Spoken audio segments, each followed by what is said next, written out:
everyone here tonight. Diane Gowdy will be conducting our program from now.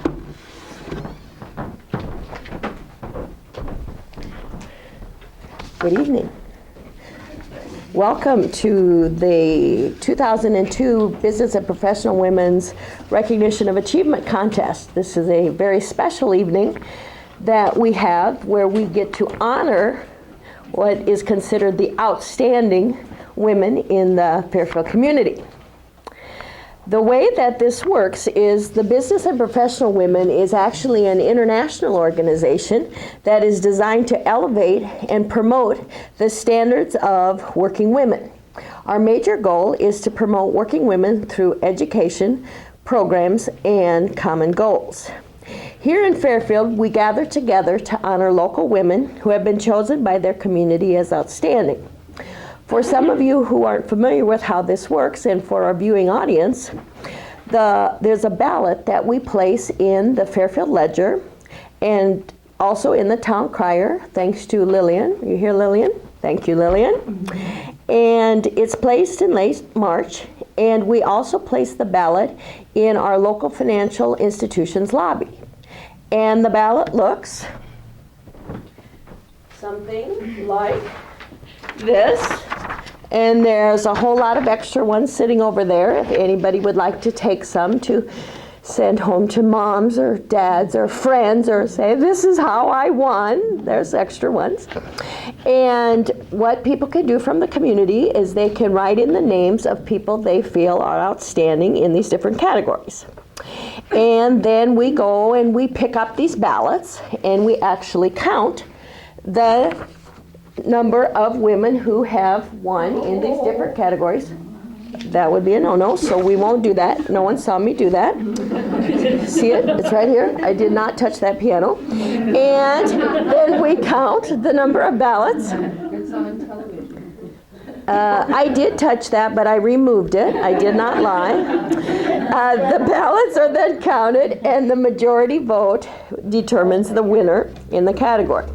This is the 12th year that we've sponsored this contest, and we started it then in 1991, and so this year we are honoring 9 women. So far we've honored 104 women, so that means we've had 113 outstanding women in our community. And I don't think we'll ever run out of outstanding women in Fairfield. Do you think? No. I don't think so either. As I prepared for this evening, I thought about, what could I give an hour-long speech about, And then I thought, oh, brother, I certainly wouldn't want to give an hour-long speech, and they wouldn't want to listen to an hour-long speech. And so I thought, okay, how about 3 minutes? And I thought, yeah, that would be better. And I don't know how many of you know about this particular magazine. It's called the Iowan. I don't know if you know about this. It's called the Iowan, and it just happened to come to our home. It's a March-April edition, and it just happened to focus this month on fantastic Iowa women. And it happened to mention women who have either were born here, moved here, lived here, or in some way were affiliated with Iowa and have basically changed the face of the state forever. So we're going to focus for just a couple minutes for these awesome Iowa women. Perhaps some of you remember in 1982, the name Roxanne Conlon. Does that ring a bell? Yes. Famous Iowa woman running for governor. 10 years earlier in 71, Cloris Leachman, winning an Academy Award. Famous Iowa woman, happened to be a native of Des Moines. 1969, Jacqueline Day arranged the conference that happened to result in the Commission on the Status of Women, happened to be from Iowa. In the 1950s, we had Ann Landers, Abigail Van Buren, giving advice to women for years and years. You thought they started in the Chicago Sun-Times and the San Francisco Chronicle, and they did, but they actually had an Iowa base.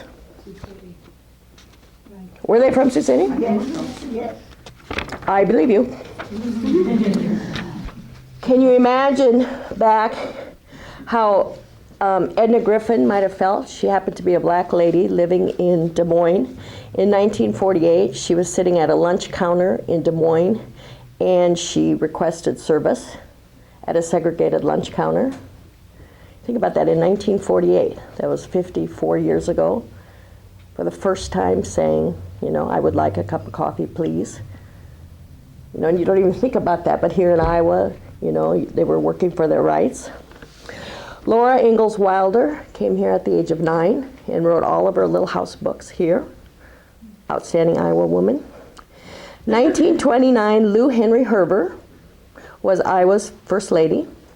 She was also the first woman to major in geology in Stanford. Can you imagine being in Stanford and sitting in all these geology classes with all of these men? But she did it. She graduated there. She was actually born in 1898.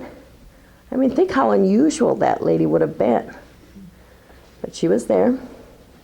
Nancy Drew Mysteries, I think I read every single one of them. Probably some of you did too. But they were written by a lady, Mildred Benson, who happened to be born in Ladora, Iowa. So all of the Nancy Drews had an Iowa base. Of course, the more popular Amelia Earhart and, her great flights that she did in the 30s. We had the first African-American woman admitted to the Iowa bar, Jessie Shambaugh. The nation's first female lawyer was from Iowa. Bella Bad Mansfield from that Pleasant. Very good. Give that girl an A+, 20 points bonus to her grade. Way back in 1907. Think about that.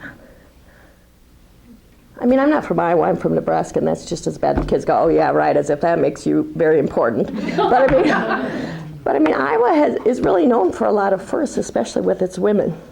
Mabel Lee, back in Centerville, Iowa, in 1902, started women's basketball. They were great women running orphans' homes, serving as principals, working for the women's suffrage movement. Even back in 1855, women in Iowa were thinking that perhaps dress shouldn't be just to make us look pretty and adored and admired. Perhaps you can think of what clothing Amelia Jinks Bloomer was promoting. 1834, Mary Clark's already started the first women's college in Iowa. Clark College, right? One of our first female physicians in the United States was Dr. Nancy Hill. I don't think she's related to Dr. Donald Hill, but Dr. Nancy Hill in 1933. So as you've heard, Iowa has known great women for quite many years. So it should surprise us that we're gathered here together this evening to give congratulations and respect to outstanding women on the local level. Perhaps someday a magazine will be written about them too. It might say Women in Fairfield's History. For today, we are honored to share them with the Fairfield Ledger and also FPAC. Thank you, Suzanne Kessel, for taping again this year. Our first recipient this evening is going to be called forward, and the procedure that we use is we call you forward and we give you a certificate and we say congratulations, and then we ask you to share your story. And it's up to you what you would like to share.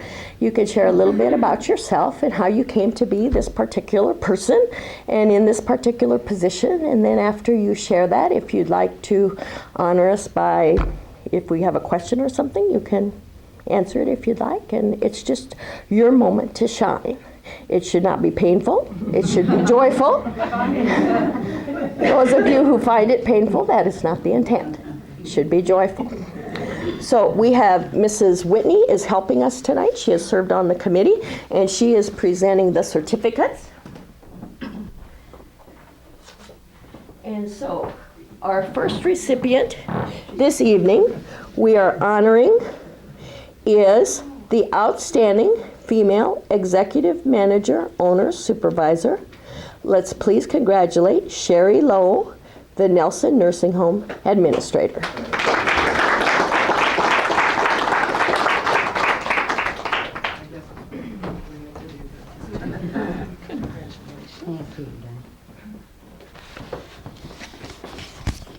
I do want to express my appreciation and thanks to the Business and Professional Women for my nomination for this award.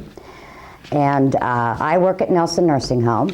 I'm the administrator and former social worker. I just hired a new social worker because of all of the paperwork and stuff associated with it. But I've been there for 16 years. I live right 5 houses down from the nursing home, so I also live right there in the neighborhood. We're a smaller home. We have 63 residents. I have about 65 employees, so it keeps me really, really busy. And I would just like to say, I think, to the members of the public to come in and visit your local nursing homes, support the caregivers there. If you want to volunteer, we're really happy to have you if you'd like to volunteer any of your time. So, but I want to thank you again, and congratulations to all the other winners.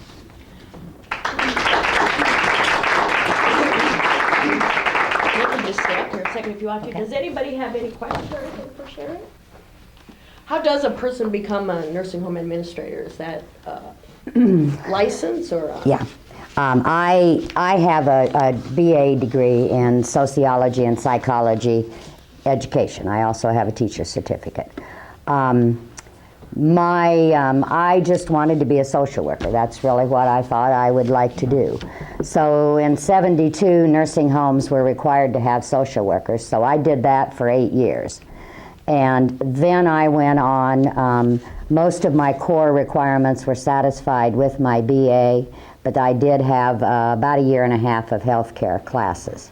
Back then, they were all done by correspondence. They sent you your work in the mail, and you did your work, and you sent it back, and you went to Ankeny about once every quarter. Now you do have classes. Indian Hills had a program. I was on the board there for about 2 years. Now, to get an administrator's license, it is a 4-year degree in business management, economics, marketing, human relations, any field similar to that. So it does take 4 years now. Mine was already satisfied by the fact that I had my BA. So, but now there is a school at Esterville, and there is one at DMAC in Des Moines, and those are about the only 2 places now that you can get. So, are there any other questions? What do you see has changed the most in nursing home in the last probably 5 years compared to your earlier years? Oh, regulations, a lot better care than what we had years ago. A lot better care, and we thought years ago we were giving good care then, you know. But there's so much new thinking as far as restraints, medications.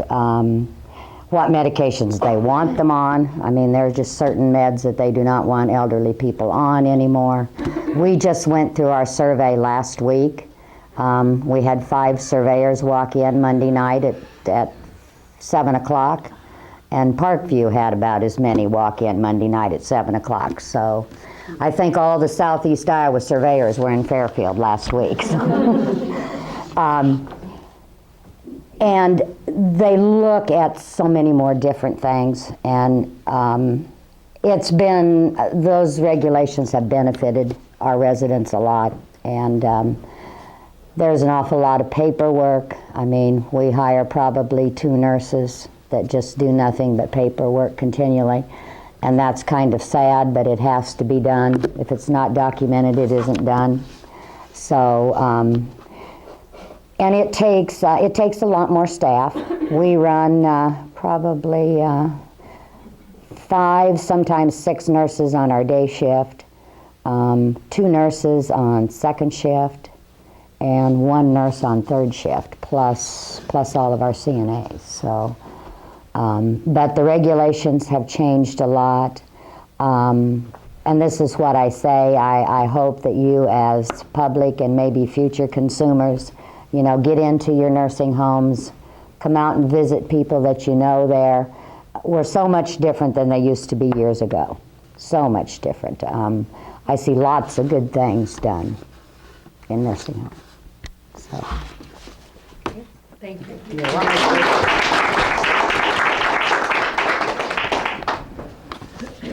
Thanks so much, Sheri. It certainly is just another home. It's just another phase in a person's life, and it's nice to know that there's caring individuals for us when we need that in our life. The second award that we'd like to give this evening is to a person that I know more as a neighbor than as a professional, but I certainly think she is a professional, and there's certain people that I'm sure will vouch for her as that. We would like to honor our second recipient as our outstanding female health professional, Nancy Huff, the Fairfield Clinic, a registered nurse. Congratulations. Thank you very much. Okay, thank you. Oh, thanks a lot for this evening. I've been a nurse at the Fairfield Clinic for 30 years, so I feel like I've grown up there, and hopefully I've matured some too along the way besides just getting older. But I was trying to think about what I think is really important, and it doesn't have to do with just exclusively nursing, but has to do with what you get out of your job and what people give to you. And I feel really fortunate that I have the opportunity to share a few moments of other people's lives when they come in for certain services. Whether it's a happy event, like a newborn baby coming in to get weighed and we all get excited, or other times in life when things are sad or scary and people come in and they need something completely different. And people are so generous and they have such resiliency, and it's just really an honor to be able to work with them and to be able to feel like you're part of their life, even if it's just for a few moments of that visit. And I really do appreciate that, and I appreciate the patients who are willing to be generous towards us, more than we are towards them. I think as we go through life, we're looking at people for mentors and teachers, and I've always looked to my patients as those type of people because they have so much to give. And as I'm getting older now, I'm starting to look at retired people and even people beyond those years. And so I just want you all to know, if you've got gray hair and if you're perky and racing around town doing wonderful things, and I'm watching you because I want to know how you do it. And I want to be there someday and be happy and healthy. So thanks a lot.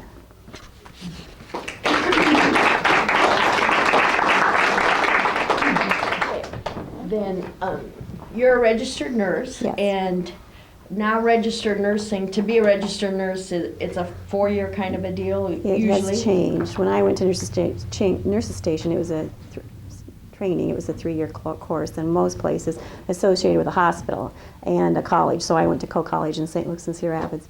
The trend over the years has been to drop those diploma programs and to go with 2-year bachelors like from Indian Hills, which provides a wonderful need in communities, and then baccalaureate students.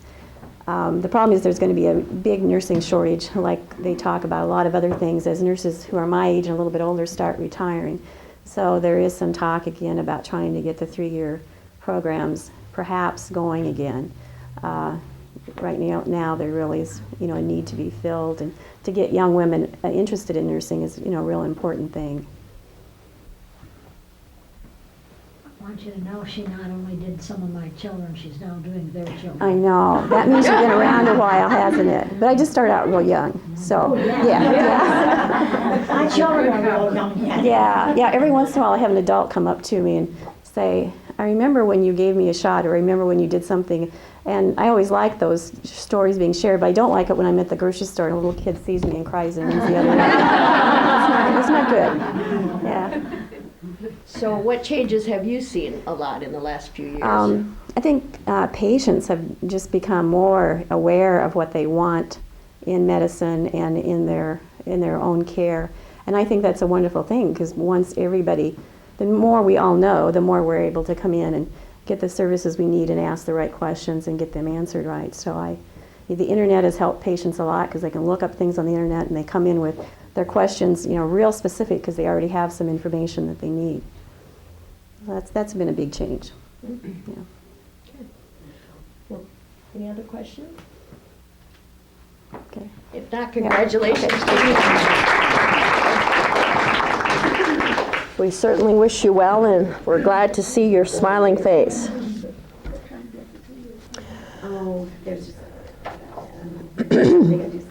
Our next recipient is someone who is very important and has a smiling face for us when we need it too, whether we're there to put money in because we have no money, or whether we're there to take money out because we need money, or whether we're there to go in our vault and see our precious things that we've tucked away for our very important business. But Kathy certainly has worked at the bank and done a fine job for a lot of us, and I've known Kathy at our bank for a lot of years. We're here to honor tonight as our outstanding female bank financial institution employee. We're honoring Kathy Riney. Even if she is on crutches, we're honoring her immensely. As our first national bank teller, she's our vault custodian, and she's our backup in our customer service. Let's welcome Kathy Riney.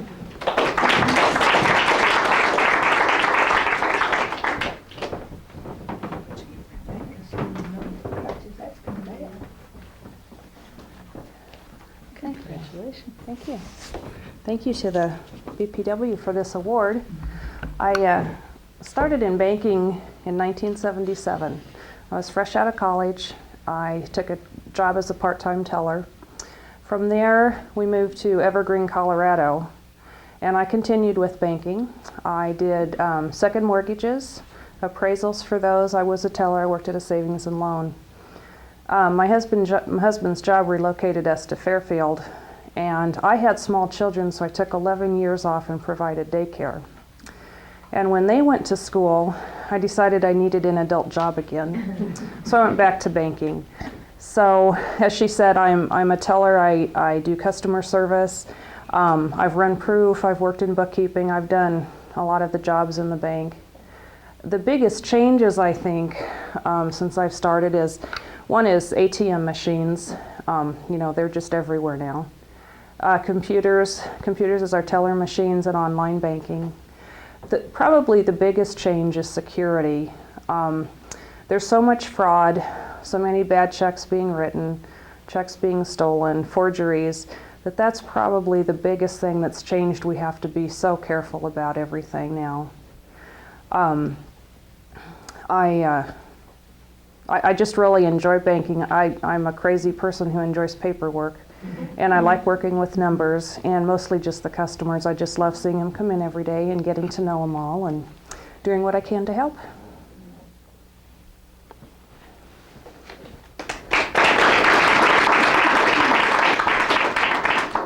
With the use of the ATM cards, do you actually see like a lot less people come through the bank? Oh, I think so. Yeah. Yeah, we see a lot less because there's so many ATM transactions each day. That there's a lot of people that use those now. But I would think the need for specialized service, though, in other ways has probably increased. So, with the online banking, there's we have a lot of traffic in and out of the bank because of that. Just getting set up and learning how to use it, and there's still they have to come in for loans and different things like that. So. Any other questions for Kathy? When did you come back to Fairfield? We came to Fairfield in '85. So I've been here a while. And then how long have you been at First National? I just passed my 5-year mark at First National.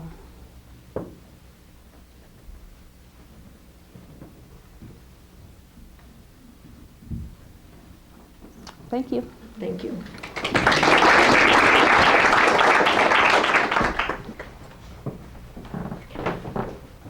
I think electronic banking and ATM are great, but I had to come visit my teller just last Friday because I had checked my balance Thursday night and it was like not overly great, but I thought, well, okay. So I decided on Friday I better deposit some, and then I checked it Friday morning and was like, wow.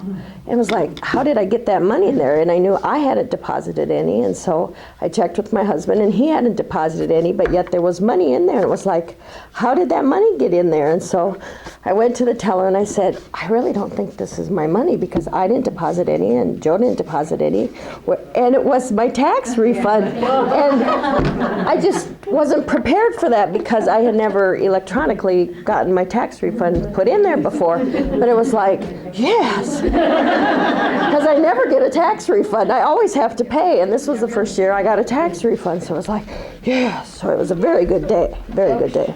Diane, electronic banking came to Fairfield in 1958.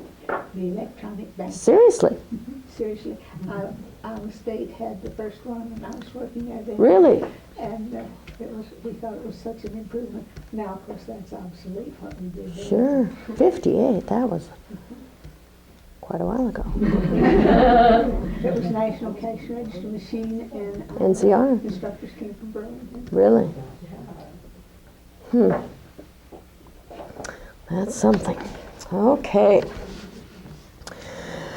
Well, our next recipient,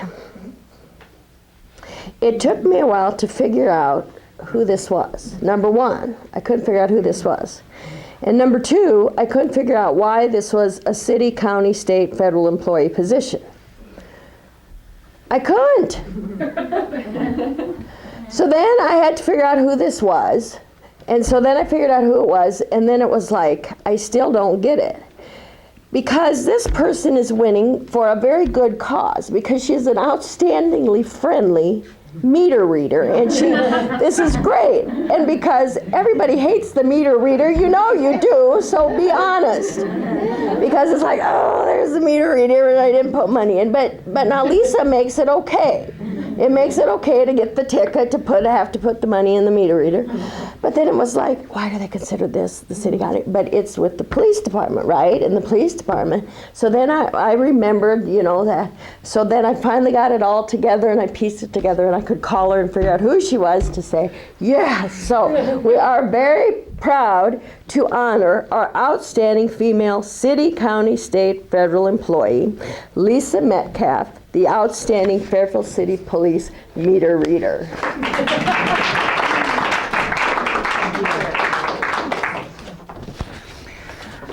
Yes, I have probably the worst job out of anybody here. Everybody hates me. I don't, Lisa. Oh, thank you. I do try to make the job interesting. I write tickets at 9 o'clock in the morning, and I quit at 5. I take an hour off for lunch. I've met some very interesting people, to say the least. I love my job. I can honestly say, I know nobody else likes it. I love my job. I love being outside every day. I love greeting people. I wish I could just be the greeter in Fairfield. We need a greeter in Fairfield. I do. I honestly love my job. And I have another job that I do too. I coach the Challenger program in baseball down here at Fairfield. I have a handicapped baseball team. I have 18 kids on my team. We have our first games May 18th, and this is our second year for the program. And it is absolutely the best time in the world is to be out there. I have kids in wheelchairs. I have kids that are on crutches like Kathy. And I have kids with Down syndrome. It is so good to be able to see them play ball. And the police department sponsors our ball team. And I have 2 children, Amber and Zach. Amber's in college, second year, pulling a double major, history and anthropology. My son Zach is a junior at the Fairfield High School. And I do volunteer out at Nelson Nursing Home. So I do encourage that. I have been out there. I had 4 little grandmas I used to take care of and go out and visit with. I do encourage it. That's about it.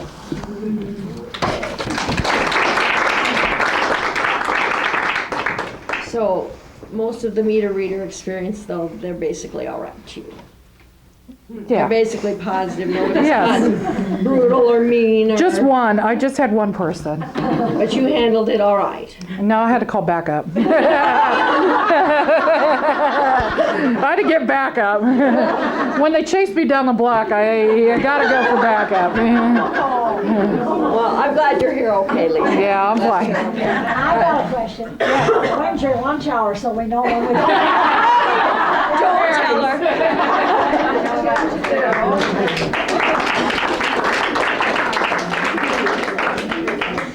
If you haven't ever been to one of her Challenger ball games, you really ought to go. They are awesome. I went last year because I was at the ball diamond with my son or daughter or both or something. But they are the most addictive little games to go to. And I was at a practice one time, and I mean, you just screaming and yay, and it is just something. I mean, some of the little guys, to get from home to first base, it may be, lots and lots of time, but it is well worth it. It is a very, very good experience. And to think you do that, Lisa, is just very, very well worth your time, and it's worth it. So if you ever see it posted that it's called a Challenger. It's well worth your time to go to a game because it's a lot of cheering, and it's a pretty neat time. Pretty neat. Congratulations, Lisa. Thank you. All right. The next award, I also had a hard time figuring out who she was, but I finally got her figured out too, and I've known her for a very long time, and that's good. It's just, I didn't know for sure she was the same one that I'd always known. Because she lives in another town, but she happens to work here in Fairfield. We have a category called the Outstanding Female Office Administrative Support Employee, and according to the ladies I ate with, she basically runs the place out there. She keeps track of at least 25 of them, and they just really count on her, and anybody who's ever worked in the office, that's true. When you work in the office, you pretty well run the show because they totally depend on you. And so I would like to honor with the rest of us Amanda Potts, the administrative assistant at Hawthorne Direct. Congratulations, Amanda.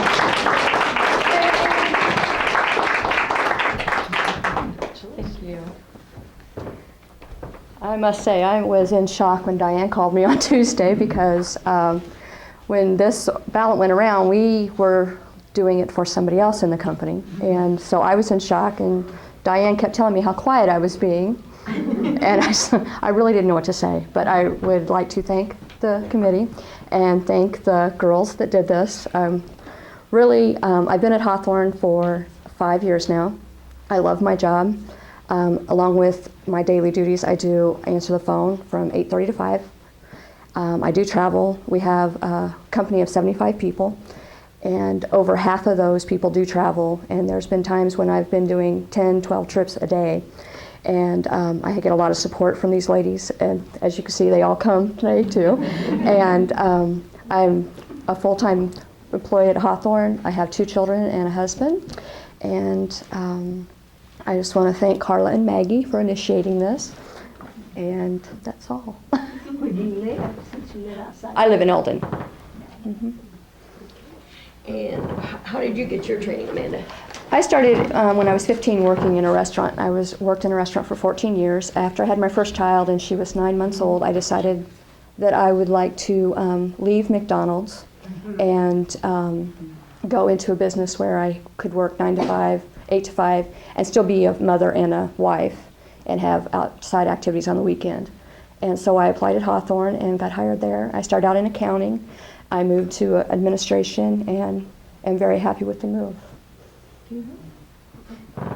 I would like to know if you ever consider being a comedian. I'm known at Hawthorne for being very, they think I'm funny. I don't think I'm funny. I think at times I'm being a smart aleck, but I do keep people laughing. I like my job, and I would like to try to be a stand-up comedian one day, Carla. Yes, that is my goal. Would you like to practice later?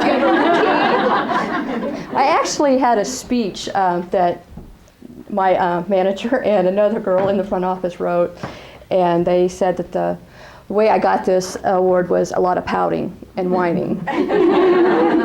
So, would you like to demonstrate? Would you introduce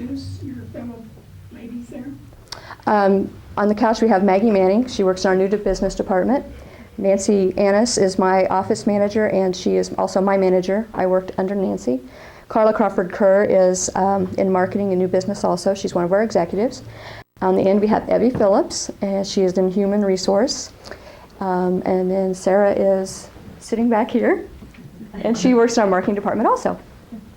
And these are basically these 4 ladies plus 2 other that were unable to make it are my support at work, and I really appreciate them.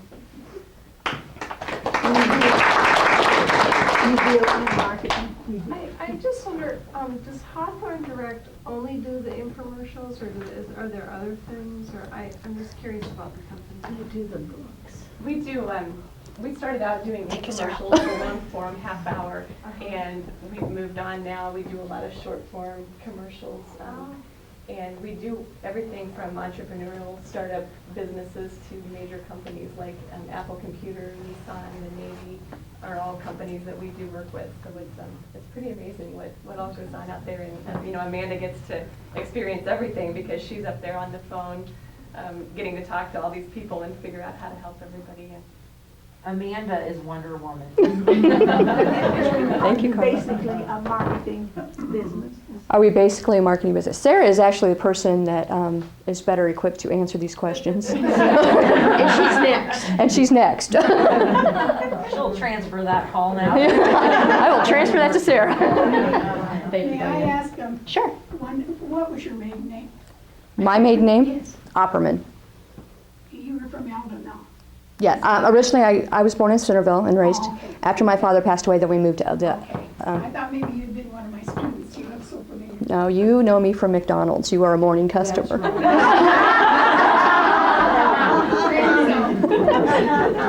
Did you work at Whitey's too? I worked at Whitey's in Eldon for 9 years, and then I moved on to Whitey's? McDonald's. Jones Cafe in Eldon. I moved on to Did McDonald's. you have to take any training before you went into accounting, or did you just learn it as you I've never been to college. I learned accounting as I went along. The girls helped me. At Hawthorne, we have a very good support team where if you need help with something, they're always there to help you. Thanks. Congratulations.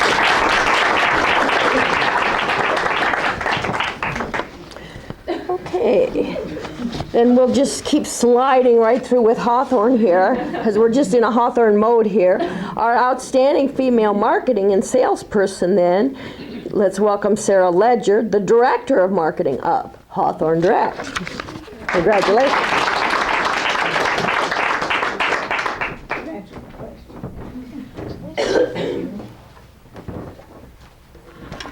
I also want to thank this group for making this award possible, and thank our team for coming to support both Amanda and I. It's certainly great to have 2 of us from Hawthorne here being represented. That's a real honor.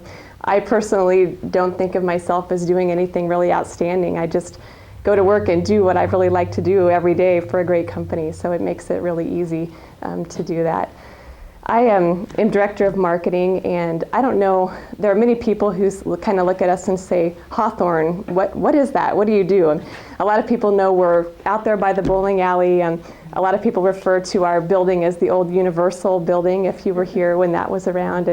And we don't do a lot of business within the community, so I think that's one of the reasons that people are sort of unfamiliar with our group. But we started out doing some of the first infomercials that were ever made. The half hour, buy this product, it's great, call now, order. That's kind of how our company was started by Tim Hawthorne about 15 years ago. Over the course of time, we've evolved to doing a lot of different things, more of the half hour, plus a lot of short form commercials where you just see like the 2-minute products being sold. And our business has thrived because the owner, Tim Hawthorne, has always managed it with a lot of integrity. It's an industry that sort of has a bad reputation. You see a lot of the psychic type commercials or commercials that kind of turn people away, but we really try to stick with products that are good products that help people, that we feel good about. We have a really careful screening process for everything that comes in. So it feels good to work for a company that you can be proud of the kind of work that we're putting out there, and you're not looking at TV going, gosh, I'm glad we didn't do that. But it's really a lot of fun. There are a lot of women that work in our company. We have 75 people altogether, a lot of women. Do you know, Evie, what the ratio is? But it's provided a lot of career opportunities for women in the community that we might not have had without the company being here. So we really appreciate that. For me personally, I grew up not far from here. I lived in Birmingham. I had Mrs. Teal for a teacher and remember her from that era. I went to college and I studied marketing and communications, and I really never thought that I would end up working back here. I figured I'd have to go to a bigger city or somewhere else to find a career in marketing, but I fell in love and got married, and my husband's job was in this area, and I worked in Cedar Rapids, and I actually commuted to Cedar Rapids from our home in Brighton for quite a while, and a lot of people said, why don't you try to find something locally? And it was hard to imagine that I could find something in marketing in Fairfield, but I found out about Hawthorne, and I thought, well, maybe there's something for me there. 9 years ago is when I started, and it's gone fast. It's a job where you feel like you've only just started because there's new things to do every day. We have a lot of different clients and products that come through, so it doesn't feel like you're doing the same thing every day. These guys can all tell you it's a new challenge. You walk in the door and it's like, wow, who's going to be calling today? We do work for companies like the Navy, Nikon, cameras, Apple Computer, really anything you can think of. We're doing it from right here in Fairfield. We have an office in Los Angeles and several locations throughout the country, but most of our work is done here in Fairfield. So I did want to let you know if anybody would like to ever come out and tour our facility. It's really interesting. We have our own studio out there. We do a lot of media buying. We place time on all the national TV networks and broadcast stations. So it's really quite interesting operation to see what we've got. So call us up, and Carla is our wonderful tour guide and can lead you through. So you advertise in the paper for people to come and partake in your infomercials? Sometimes if we have a shoot that we're doing locally, we'll be looking for people to be in the commercial, maybe giving a testimonial if we can get people to try the product, or sometimes we're looking for kids. We need some kids in a background shot, or sometimes we look for homes. We need a location. We want a kitchen or a bathroom to shoot in, so we run ads and go out and kind of screen these places. So that's probably a lot of what you see when you see us advertising. Yeah. From Birmingham, what was your maiden name? My maiden name was Countryman. Oh, which one? My parents are Larry and Betty Countryman. My mom worked at Heilig Myers for a lot of years. Everybody says I look like her, so. And I live in Brighton with my husband, and I have 2 little boys. I have a 7-month-old and a 4-year-old, and it's, I love having a job and having a career, but it's certainly taken multitasking to a whole new level. Doing all this, but it just works. I feel like if you really like what you do, things just happen much easier for you than if you go to a job that you aren't getting any enjoyment out of. So we're really blessed in that way, that it's a privilege to have the job that I have, and I think everybody with me here feels the same way. It's a great company. We've had lots of opportunities. Tim has been very generous with profit sharing and giving us a great benefit package and things that really make it worthwhile to stay around. So any other questions I can answer? Carla. Yes, I have had the privilege of seeing you achieve many great successes, and I am just curious, what do you consider to be your greatest success or achievement, challenge you've overcome? Boy, that's a good question, because I never think about that. I just think about the next day, what's going to happen. I don't know. I mean, obviously having children, nobody can compare watching them grow up and being able to be part of their lives. That's great, and just being part of a family and a community where people really support each other. And at work, I come in and it's more like we all have a family at work, a second family. We have friends, and we've been through a lot of things together, all of us. And I guess that's just being with people who care about you.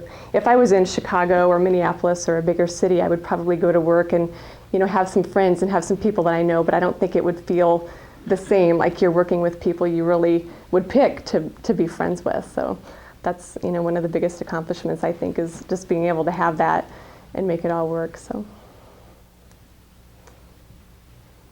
Thank you.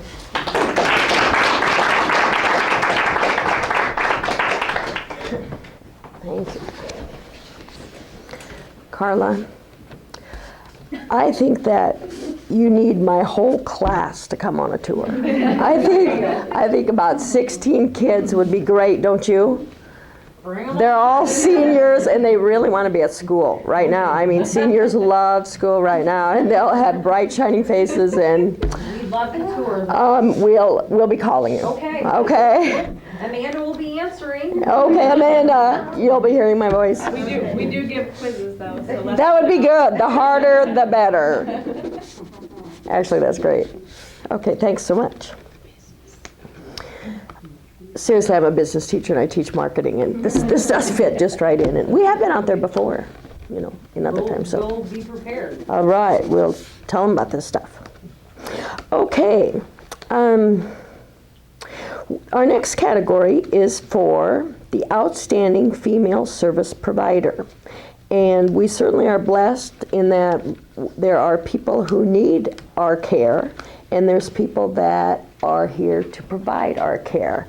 And Ideen Van Ocken works at ResCare, and she is our community support staff, and she has been elected as Fairfield's Outstanding Female Service Provider this year. Congratulations, Ideen. It's okay, you're going to love this. Now smile for her. She's a little bit nervous about this, and so smile for her because she's going to enjoy this. Congratulations. Hi. Congratulations. Thanks.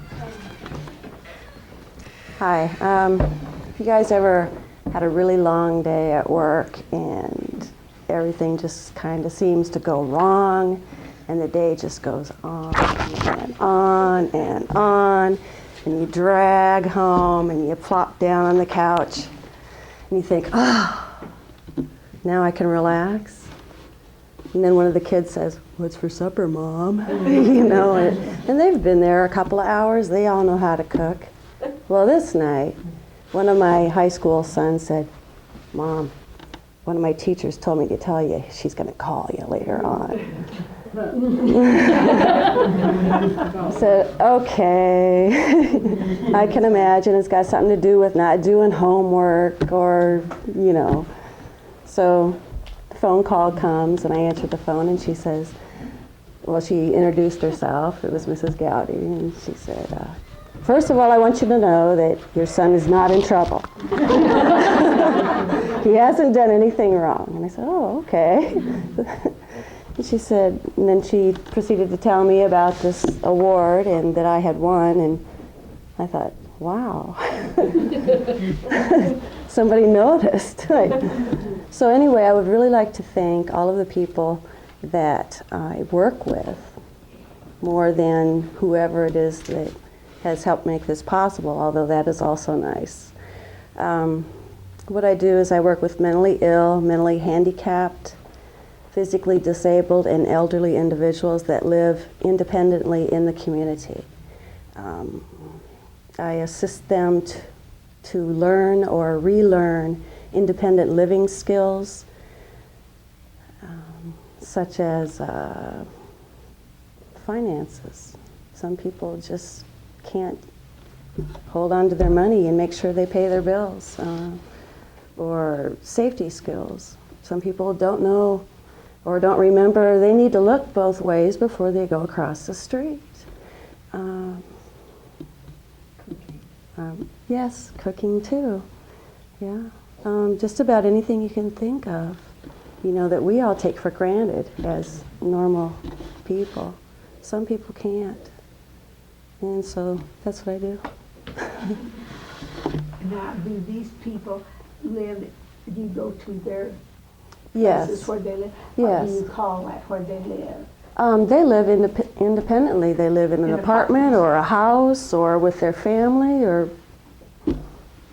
How are they referred to you? I mean, through ResCare, how does ResCare get, connected with these people? Well, first they or their family or a doctor will suggest that they go through a paper process so that they can receive services. And eventually, we get a hold of their names and start working with them. Sometimes don't they graduate from out at the county home into independent living? Yes, So that they can do this. if they make enough progress on an individual level. It's entirely up to them, I believe, in the long run. How many hours a day will you spend with an individual? Anywhere from half an hour to, well, I personally, anywhere from half an hour to 2 hours, but I have coworkers that will be with a person for 24 hours if it's respite. And I keep looking over here because I have a coworker over here who has already been awarded. Maybe she should be up here too. How many things do I do? I don't have a lot. I just work. Well, some days none of us at ResCare feel like we have a life. Yeah. So how many patients do you call them patients? No, we call them consumers because they purchase our services. How many consumers do you have yourself at any given time? Well, I only work with one person at a time, but in a typical day, I'll work with between 6 and 8 people. Mm-hmm. But then do you see them weekly, or just depends? Yeah, each person requires a different amount of assistance. Like there's several people I only work with for 1 hour per week, and none of my coworkers work with them.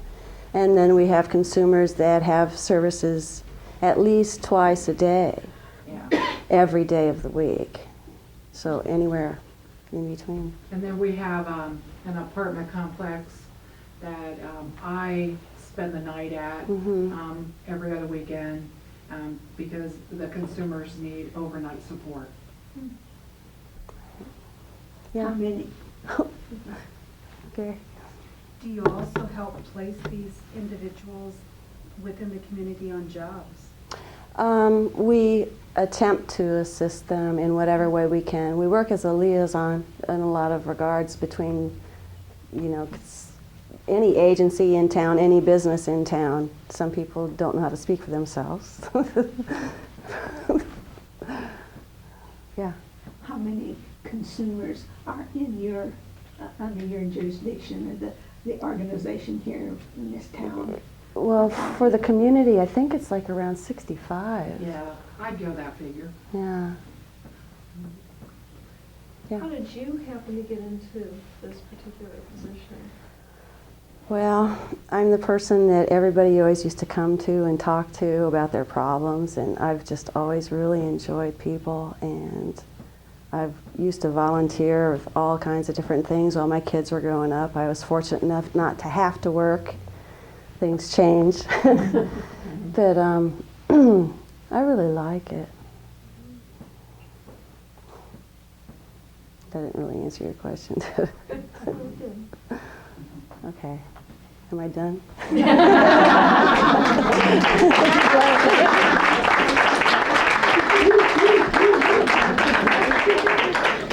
It wasn't painful at all, was it? It was cute. I have your son in class, and so I said to him, I said, would you mind giving me your mother's phone number? And he kind of looked at me like, oh. I said, you're not in any trouble or anything. I said, I'm really going to say something nice, but I just want the phone number. And he said, you're going to say something nice? I said, yeah, you're doing great in my class. Can I just have the phone number? I'm going to, as a matter of fact, I'm going to tell your mom she won an award. So he said, okay, here's the number. And then he said, do you want me to tell her that you're going to call? And I said, yeah, if you want to. Don't tell her why I'm going to call, but just, you can say I'm going to call. But I said, well, on second thought, you better say that. You can say that the teacher's going to call, but say that I'm going to say something nice, because otherwise if you say my teacher's going to call, she's going to think I'm going to say something bad. So then what does he say? The teacher's going to call. So I'll have to take it up with him tomorrow. I can see that. Follow through with directions. I can see. So kind of related to that, I'd like to mention that we had 2 categories. One was female volunteer and one was school employee, where we didn't have a majority vote. And when we don't have a majority vote, then we just don't give an award that year. So we're not giving an award that year. But I can tell you a very short story about an Iowan named Jessie Shambaugh, who's the mother of 4-H. And I never knew this. How many of you were in 4-H? I never did the 4-H scene. A lot of you were. Did you realize that 4-H actually started in schools? That it really did? That, school was school, and you did all the, the 3 R's things. And they thought, this lady thought, she was a teacher, and she thought kids really need to know more than just the regular things. They really need to know how to do the home stuff, and they need to know how to do the farm stuff, because, they have to live too. And so she started teaching that stuff. And really, she went on to college, and she went for 1 year, and they said, we really need a teacher. Would you mind just kind of quitting school and go teach? And she said, I don't even know how to teach. And she said, well, yeah, I will. So she started teaching, and she did. And then she did that for a while, went back to college, became, licensed and everything. And to make a long story short, her brother called her and said, listen, we need a superintendent in our town. Would you mind coming back and being a superintendent? She said, I can't be a superintendent. I'm 24 years old. I'm single, and have you forgotten? Women don't have the right to vote. And I'm a woman, remember? And he said, yeah, but we need a superintendent. And you've got such good ideas about education, right? I mean, you realize that it's important to learn, but you also realize we need to know about, farming, and we need to know about homes. And so you as a superintendent would have so much power over children, far more than you would have just as a single teacher. So he said, seriously, why don't you come back and run for superintendent? This was we're talking like in 1910, we're talking years and years ago. And she said, well, if you think so. And he said, yeah, I think so. And so she went back home, and she became the superintendent. And then she was superintendent there for several years. They had to be elected. Yeah, yeah. And then she was elected again. I mean, she didn't even have the right to vote for herself as superintendent of schools, but she was superintendent of schools in this county.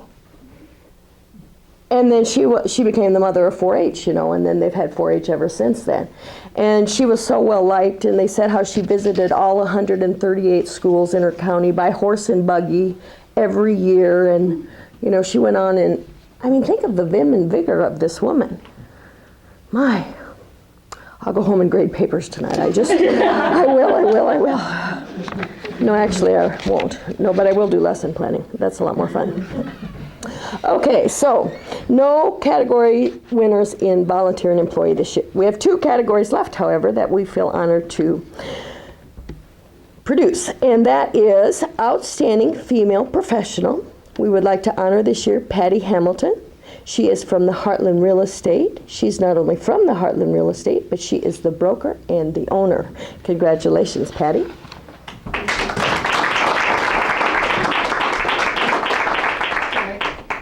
Thank you very much. Thank you. Thank you. So I'd like to thank the Fairfield Business and Professional Women for this award. I really appreciate it. And I moved here in 1979 from a little town that looks just like Fairfield in Ohio. And it actually has little towns all around it like West Liberty and North Liberty, and it just reminds me a lot of Fairfield. So I guess that's why I like it so much. But I'd like to say a special thanks to my associates at Heartland Real Estate, who I'm sure supported me in being here. And they are, I hope you know some of them, Ann Clifford, Carla Longerbeam, Byron Kimball, Jenny Burkhart, Laura Fisher, and Herb Justman. But in particular, I'd like to acknowledge Lisa Cohen back here, who works side by side me with as my assistant. And she's also a great friend, a great mom, and a great community resource, as you well know, a lot of you. So my goals this year are to improve my business. I always try to think of ways each year to make my business a little better. But most importantly, I've been working with some people who want to try to bring more jobs to Fairfield. And I think that's a great cause because as I sit here and listen to all these wonderful women, I think of how kind the people are here in Fairfield and also how resourceful they are, especially like Lisa, who By the way, I was not the one that she was worried about catching her the other day. Although I probably ran after a few times. But anyway, I want to bring more people here because I am not a talented person. I think of myself as a resourceful person. But when I think of talent, I think of a lot of people here in this room and friends of mine who do music and computer skills and singing and theater arts and dancing and you name it, entrepreneurs starting businesses. And I think, gee, you know, Fairfield is so cool that we should have more people moving here and experiencing what we have, which is, I think, one of the greatest little small towns that feels like a big town. So that's my goal, to get more people to Fairfield so we'll have more jobs and all of us will prosper more. And I just want to appreciate everybody in this room because the stories and everything that people do here, I just am so impressed about not only your business skills, but your home and community skills. So thank you again for letting me be here.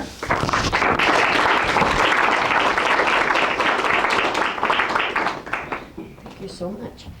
And what would you say about the housing market right now in Fairfield, Iowa? Is it a buyer's market? It is a buyer's market. Seller's It is a buyer's market, and I think in part because Fairfield goes through little cycles, and right now we're in a cycle where there are not maybe enough jobs for people. And so that's one of the things that I feel will enrich my business as well as a lot of people's businesses, to have more jobs in Fairfield. And when we have more jobs, people can sell their houses and build houses and do more resourceful things. But we do go through cycles, and sometimes it's a buyer's market, sometimes it's a seller's market. It's kind of a little bit of an up and down. But basically, we're lucky in Fairfield because we have a lot of changes and a lot of new things happening all the time. So whenever there's kind of a down cycle, you always know that something will happen to bring it back to an up cycle. Okay.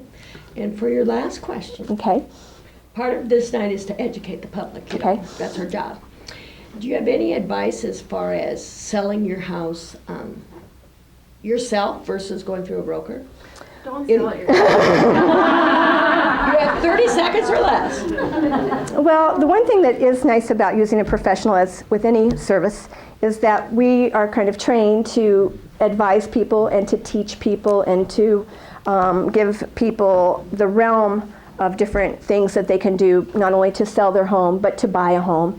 And sometimes what you find if you're working on your own, that you're missing some of those components, and that can lead to a little bit of disaster. And I think when you pay for a professional service, as long as you communicate well with the person you're paying that service for, and really ask for what you need to have done and talk it through, you'll get the kind of service that will really actually pay for itself. Also, I think that you, as a professional, make sure that people are not just lookers. That's right, that's right. That they can afford the house. And they know what to do if they are looking to make themselves a good buyer. Right. Yeah. And my greatest achievement is I have a 15-and-a-half-year-old daughter at Fairfield High School. Her name is Chloe, and I'm a single mom, and I've raised her by myself. So she's a great, great kid, and that's my biggest accomplishment. Very good. Congratulations. So thank you. Thank you.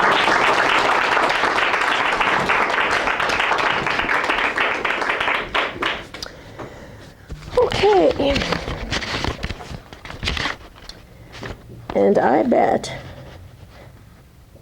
that you didn't realize that, non-traditionally speaking, that Olga Babcock Miller in 1935, this is your quiz. Do you know this?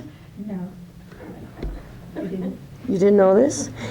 Became the first female Secretary of State. She created the State Highway Patrol. She did. With, That's why I work for the city. well, that's true. She's not supposed to know this. She would work for the city, so she doesn't have to know about the state. But honestly, there was a woman who started the State Highway Patrol. Not a man, a woman. With 50 officers, 12 motorcycles, and 37 cars. Awesome. And she may have been the inspiration who inspired Janet Guthrie, who was born in Iowa City, who became the first woman to qualify and drive in the Indianapolis 500. and she actually completed it in 1978. Go women. I'm really not a woman pusher, by the way. I really not. I mean, I forget to notice if they're women or men. I mean, I know the difference, but you know. Now, if you were my high school class, you would have not let me get away with that. You would have trounced all over me. Okay, so our final category is an outstanding female in a non-traditional career, and we are very honored to have with us Julie Harvey, who works for the City of Fairfield in the police department. Congratulations, Julie.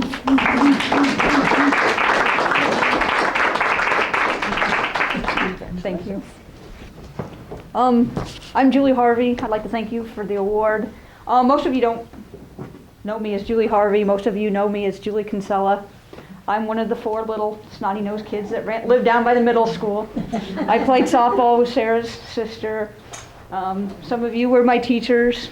I kind of did this a little bit backwards. I went to college. I've got a criminal justice degree, a 4-year degree. I also have a minor in military science and in special education. I went into the military as an officer. I was in the military for 6 years. I was stationed in Georgia, Korea twice, and I was in Desert Storm. And then I came back to Fairfield, kind of big circle. And then I've been here with the police department for 8.5 years.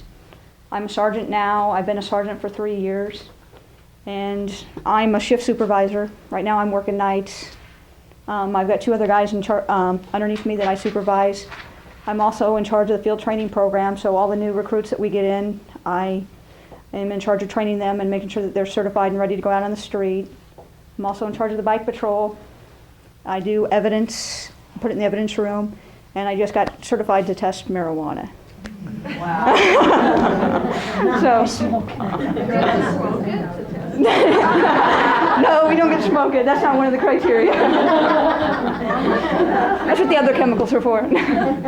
So that's kind of what I do. I think I'm probably the 2nd most favorite female in Fairfield. I think Lisa's got me beat, much to her dismay.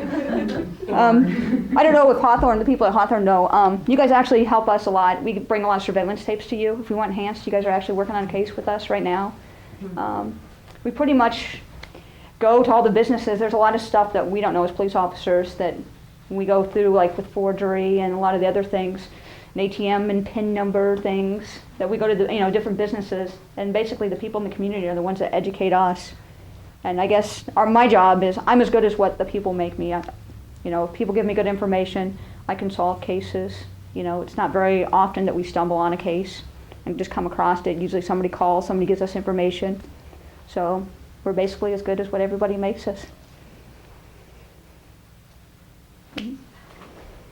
I'm curious, do you feel that you've had to conduct yourself differently because you're a female in a male dominant? Yes, definitely, and that you have males reporting to you and.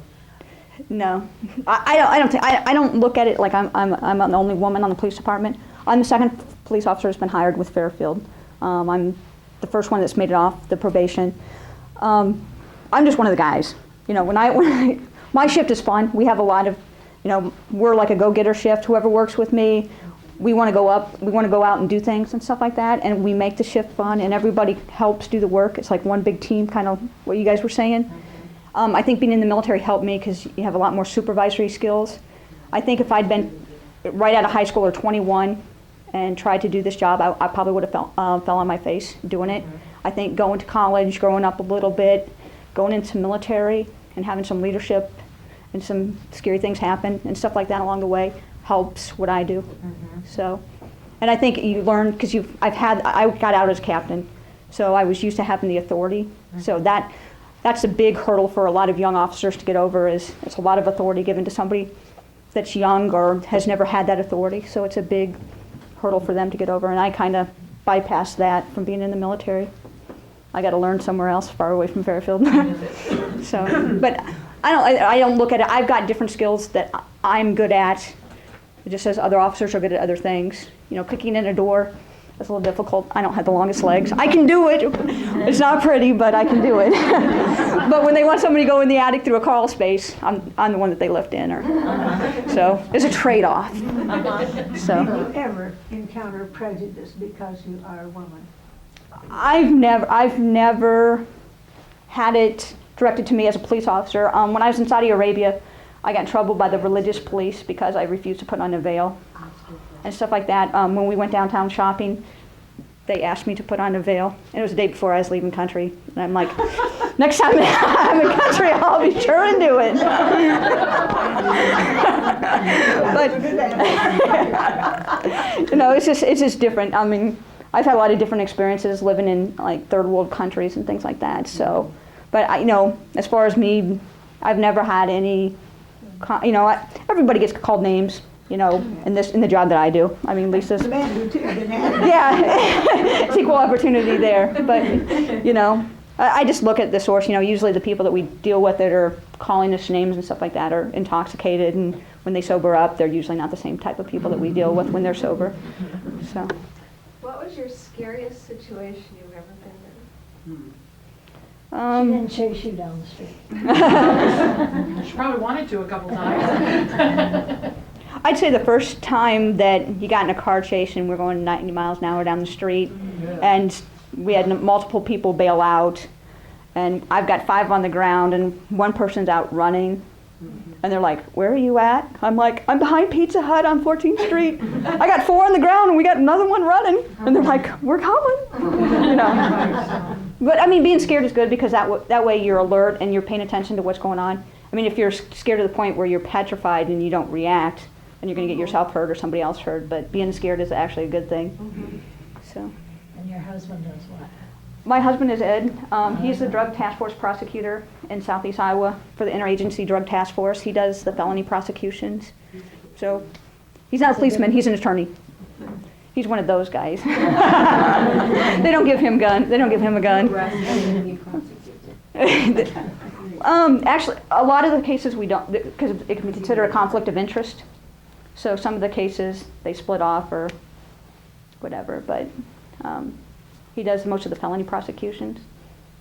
And Tim Dilley here in Jefferson County has been doing those so that there's no conflict of interest. So that's pretty much what I do. Thank you very much.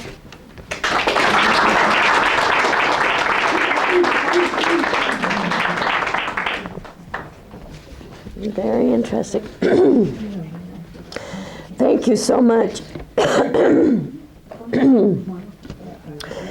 I'd like to thank all of you, and I'd like to especially thank the BPW ladies who hosted our winners for this evening.